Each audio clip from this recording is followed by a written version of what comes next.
Okay, by my calculations, we are at 2 Kings chapter 5,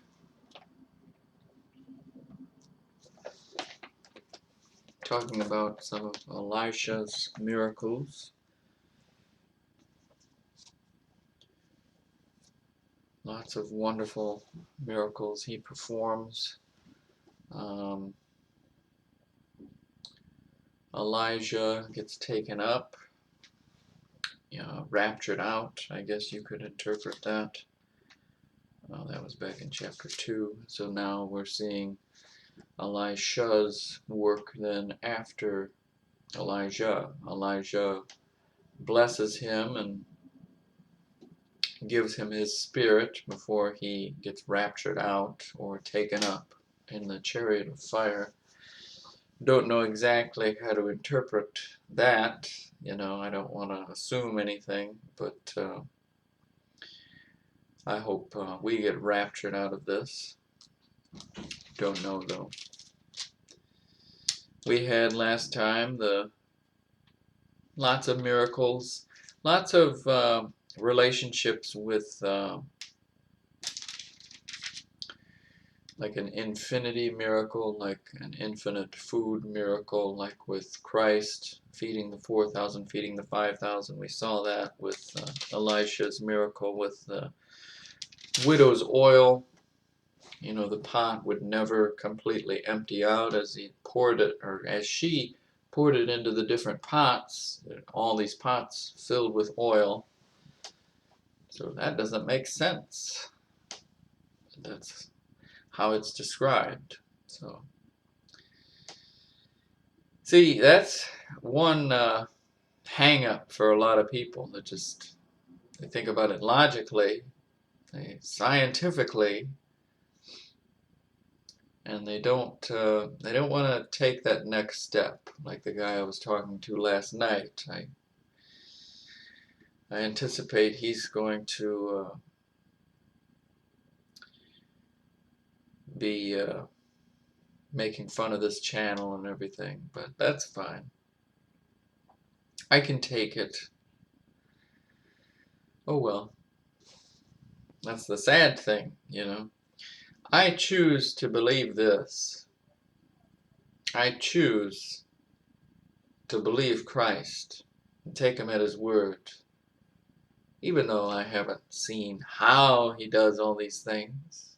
I don't understand how this oil miracle happens, but I take him at his word and I believe him. And for me not to believe him, what's my alternative? What's my ending by not believing him? It seems like such a hopeless, pointless end that and seems purposeless too. That's why I choose to believe him. That's why I choose to look to him and trust him.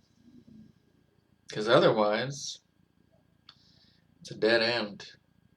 Science, this world, this life, it's a dead end. And there's only one end to all of it. Why not trust him? All right. So we're going to begin reading from chapter 5. And we're going to start in prayer from Matthew chapter 6, verse 9. After this manner, therefore, pray ye, Our Father, which art in heaven, hallowed be thy name. Thy kingdom come, thy will be done, in earth as it is in heaven. Give us this day our daily bread, and forgive us our debts, as we forgive our debtors. And lead us not into temptation, but deliver us from evil. For thine is the kingdom, and the power, and the glory, forever. Amen. Amen. All right. 2 Kings chapter 5. And that's another thing I want to say. Though I take all these amazing events with Elisha as miracles, you don't have to take all of them, There's some logic behind a lot of these, like the healing of Naaman. He takes a bath. Go take a bath! Right? And that's exactly what God advises people back in Leviticus, you know. It's like thorough bathing, basically, is what God is advising people how they cure leprosy. And that's pretty much what he tells Naaman, or Naaman. I like to name him Naaman, but Naaman? I don't know how to pronounce his name. See, that's very logical. You've got a rash. Go take a bath. Oh yeah, I didn't think of that. You know, put some aloe on it maybe. Oh, the water is rotten. The water is filthy. Well, let's add some chlorine or add salt or add some chemical. It makes sense. Logically, you know. Pools today need chlorine. You have to add something to it in order to be able to swim in it without it being disgusting, you know. So it's logic. A lot of these miracles are very logical, and you don't necessarily have to be like, you know, be so skeptical about it. It makes sense. Okay. Chapter 5, the healing of Naaman. I've always named him Naaman. I don't know. I'm just going to name him Naaman because I don't know the correct pronunciation. Verse 1 of chapter 5 of 2 Kings.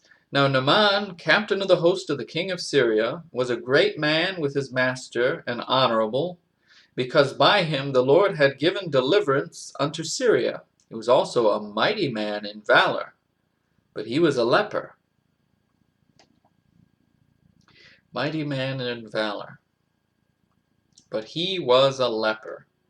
It's kind of humbling, isn't it, how it's written there.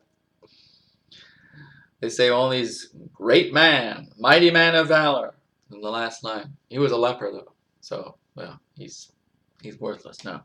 2.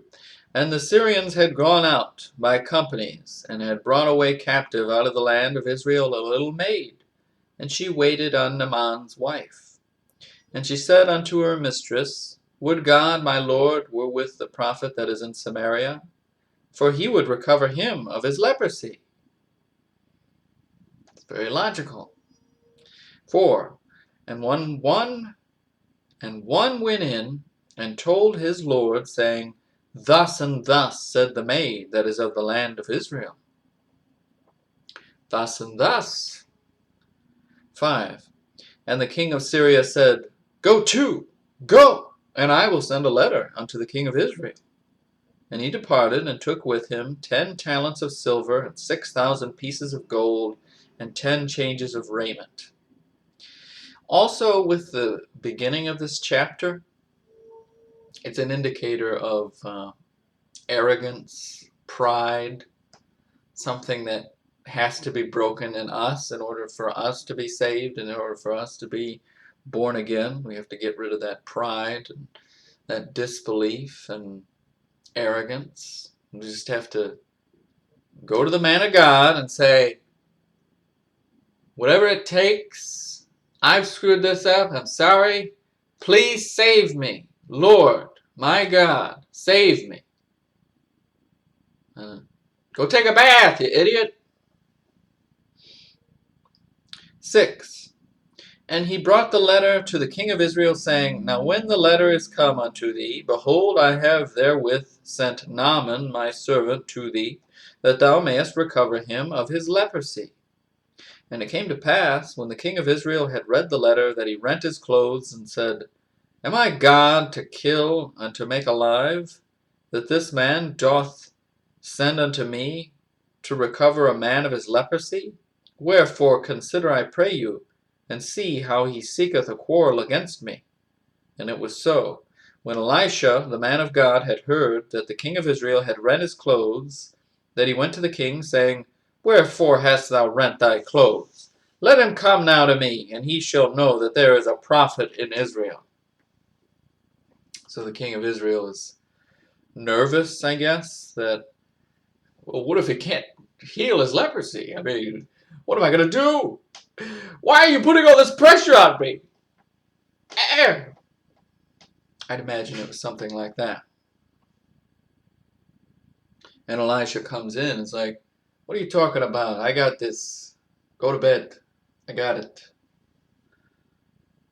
8. And it was so, when Elisha, the man of God, had heard that the king of Israel had rent his clothes. Okay, I read that already. 9. So Naaman came with his horses and with his chariot, and stood at the door of the house of Elisha. And Elisha sent a messenger unto him, saying, Go and wash in Jordan 7 times. See, doesn't that sound like a good, thorough bath? It's very logical. And there's also, you go back to Leviticus, and you'll see these same principles. See, they've been around. The solution is there, but we forget the solution, you know? Or the right nutrition, right? My brother's been doing a lot of research on that. How iodine, salt, very interesting things, how iodine was removed from a lot of our food. And now why does everybody feel like garbage today? Because there's no iodine. The only people who start to feel good are the ones taking the iodine supplements, I guess. I don't know.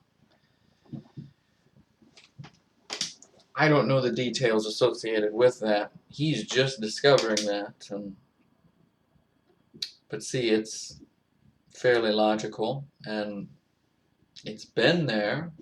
It's always been there. It's like God made it perfect at the start. But what do? We screw it up. We forget things. We forget the solution. We forget the cure. You know, it's right there. It's right in that weed that's growing right there, or that plant, or this over here. The cure is right there. All I had to do was walk over to it, cut it up, chop it up, refine it, and there you go. You're cured. You know, it's right before you, but we've forgotten the solution, basically, because we turn away from Him. 7 times also that number, perfection or completeness in the Bible. Go and wash in Jordan 7 times, and thy flesh shall come again to thee, and thou shalt be clean. But Naaman was wroth, and went away, and said, Behold, I thought, he will surely come out to me, and stand and call on the name of the Lord his God, and strike his hand over the place, and recover the leper. See, there's always got to be some ridiculous, outlandish, like, Behold, witness the power of the might of God over this region.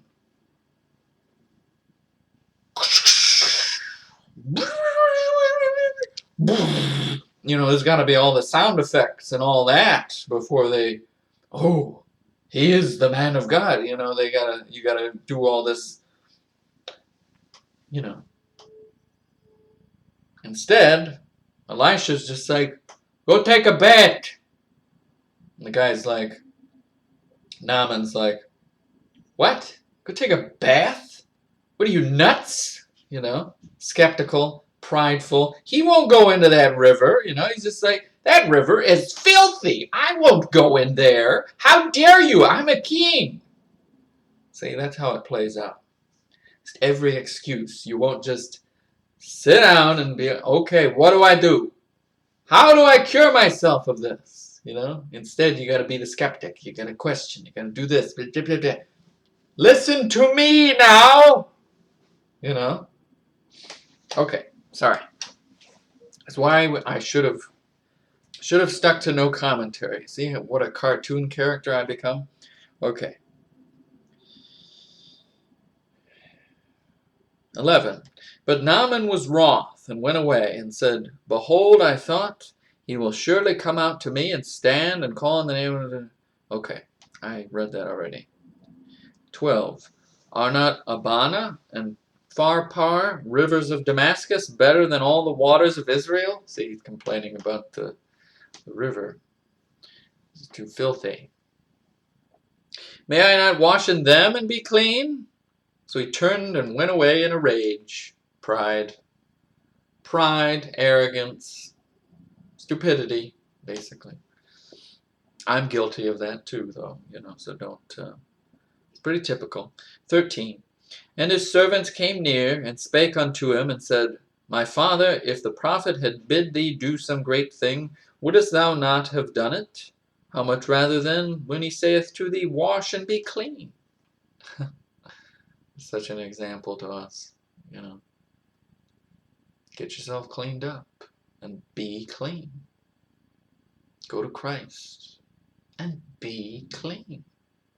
There's no reason for you to wallow in filth, Then went he down. I hope the vacuum isn't ruining the video now. Then went he down and dipped himself 7 times in Jordan, according to the saying of the man of God, and his flesh came again like unto the flesh of a little child, and he was clean. And he returned to the man of God, he and all his company, and came and stood before him. And he said, Behold, now I know that there is no God in all the earth but in Israel. Now therefore, I pray thee, take a blessing of thy servant. But he said, As the Lord liveth, before whom I stand, I will receive none. And he urged him to take it, but he refused. And Naaman said, Shall there not then, I pray thee, be given to thy servant 2 mules' burden of earth? For thy servant will henceforth offer neither burnt offering nor sacrifice unto other gods, but unto the Lord.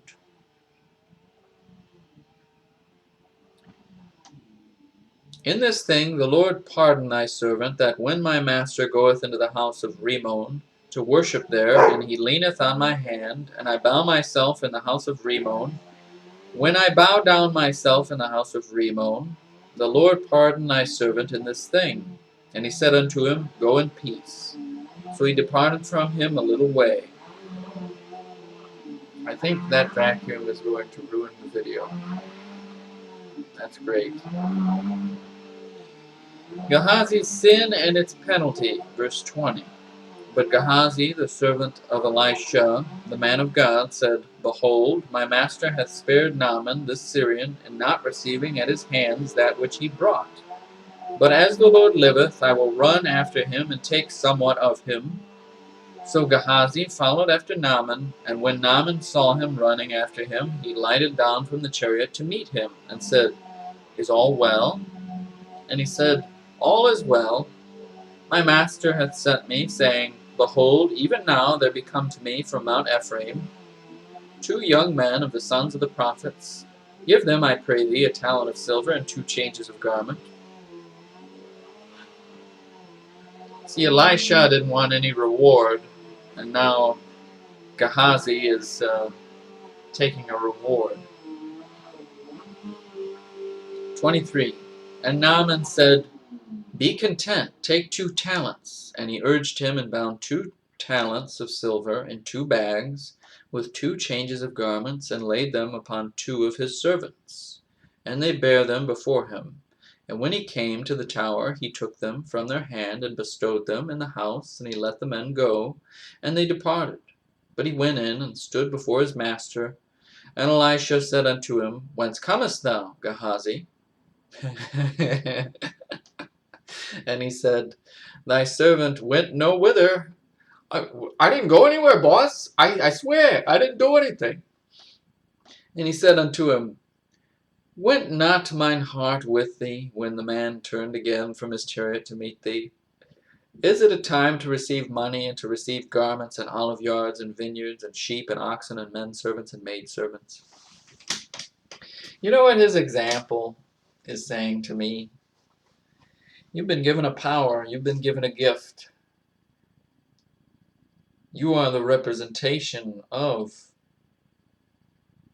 God here, and what right do you have as a minister, ministering to other people and healing people and being the arm that's going and reaching out to people and healing people and being a blessing to others. You are just a vessel. You are a conduit. That's what I would like to be in this life, you know. I want to be of use to God. But that doesn't mean that I should be going so far as to misuse what I've been given, you know. Like if this channel ever exploded and got really big, you know, would I, and that's not likely since you're almost at, what, 900 videos, and, you know, it's not likely. I don't have any appeal. But let's say it happened, you know, somehow I became popular, and then I become evil, and I say, oh, well, now let me take advantage of this, and now I can sell these crucifixes for $19.99, and then I'd show them, and then somebody would create a commercial for me. There would be an advertisement during the video and selling these 1995 crucifixes, and you know, I would be profiting off of the knowledge that he's given me and maybe the charm that I have that he's given me. This is built in, whatever is appealing here. It's not much since I don't have many subscribers, so I must not be very charming. But if it happened and I took advantage of that, you know, these passages here would indicate that that's inappropriate. I mean, that's what it seems like from what Elisha is saying. Because I don't really have any power, you know. Just like Elisha recognizes that he's just Elisha. And all these miracles come from God freely. They're coming from God. This is the power of God here, these miracles. What right do I have to profit off of this and get my luxurious robes and my, what did he give him? Silver and gold and Babylonish robe, you know? Do I have the right to profit off of all of this? No. It's freely given. Now freely give it away. You know? That's how it should be. Our world would be a lot better if they did that instead of putting a price tag with everything, which is typically what the church does. Well, if you want to be saved, you better buy this cross for $19.95. Okay? If you want to be saved, that's the only way, is if you buy this cross for $19.99.